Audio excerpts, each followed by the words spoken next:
recap this night practice.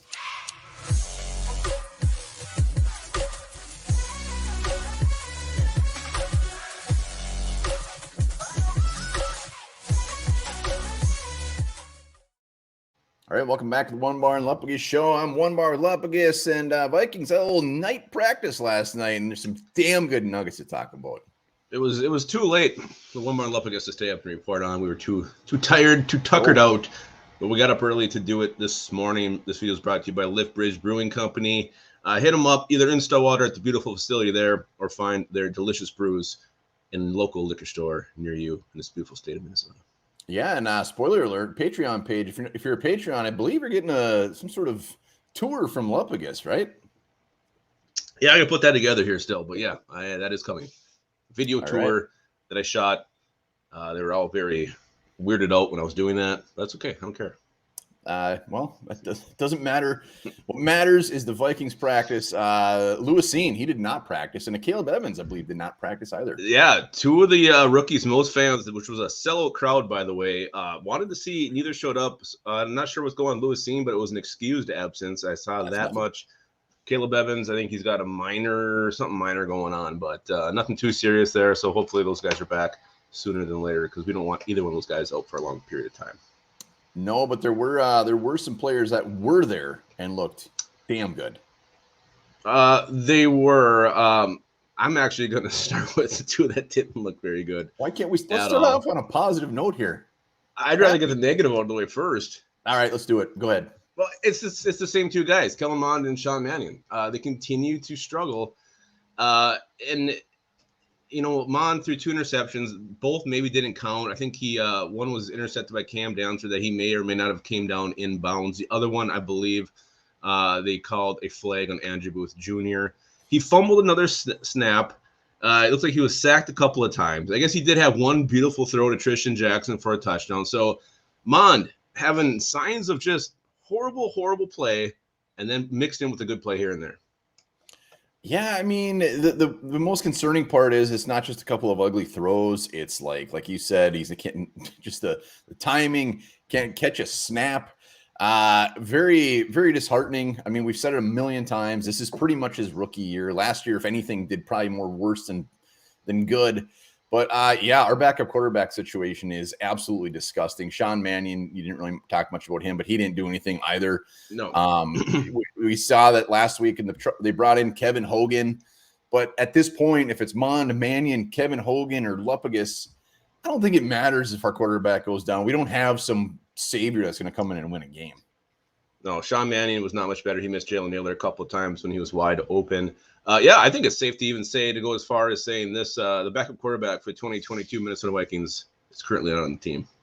Yeah, Kevin O'Connell, quarterback whisperer, which he may or may not be, will definitely be looking for the quarterbacks that get cut in final cuts, because you're right, we might not have him. Sean Mannion could be the best friend to Kirk Cousins. He still might not be on this team because he's not great.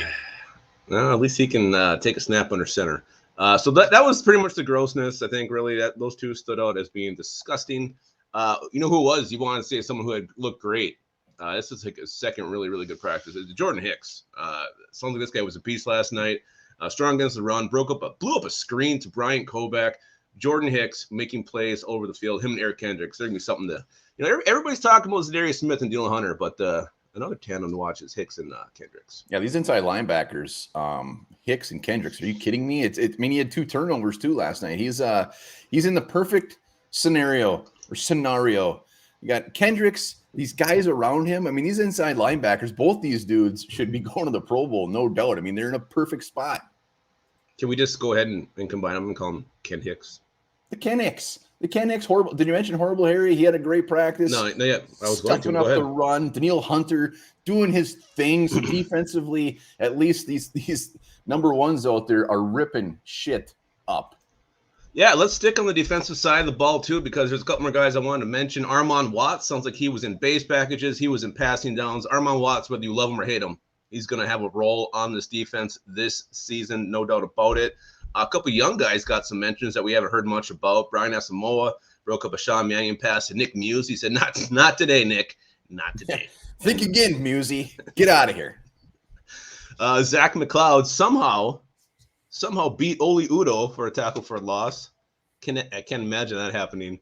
And then Zach Mike McLeod, Brown. dark horse to make the 53.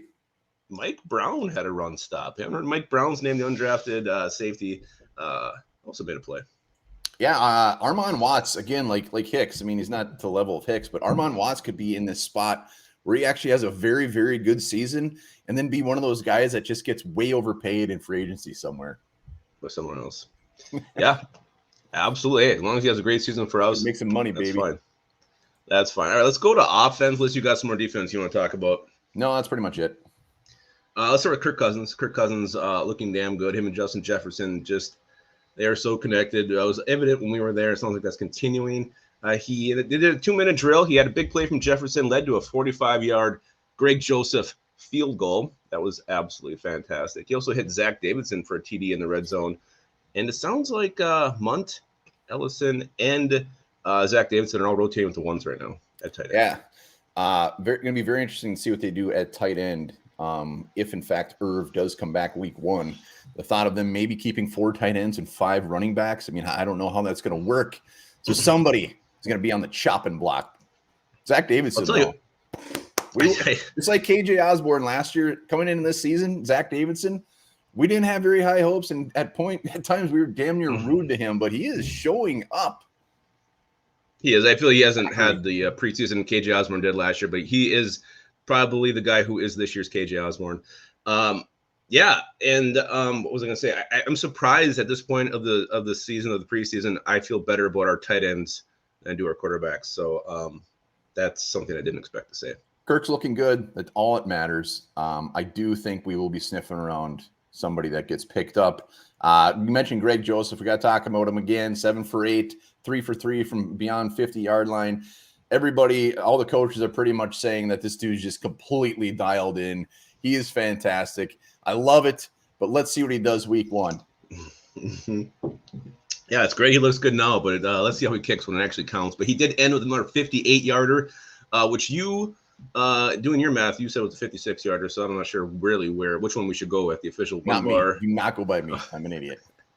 Yeah, it's great to see a Vikings kicker having such a good camp and having no controversy there as we prepare for the season. One last thing, unless you got something else I wanted to mention.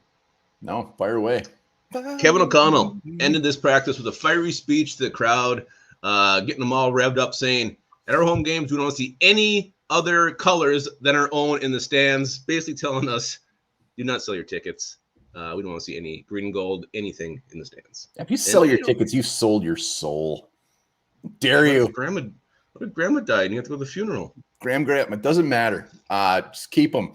Let us know in comments below what you're most excited about. If we missed any nuggets, be sure to hit up Liftbridge and give us a sub. We'll be back live tomorrow. Horned Up is coming back. We're back to our normal Wednesday slot for this week. It's going to be a little bit flex until the season starts, but yeah, we'll definitely be there on Wednesday. And I do have a fact for you guys here. This is a longer one. Oh, in 2017, scientists began a global search to find a mate for Jeremy, a rare left-coiled snail. Since the shell coiled in the opposite direction of most snails, his organs couldn't align with others. 2 contenders were found, but they mated with each other instead of Jeremy.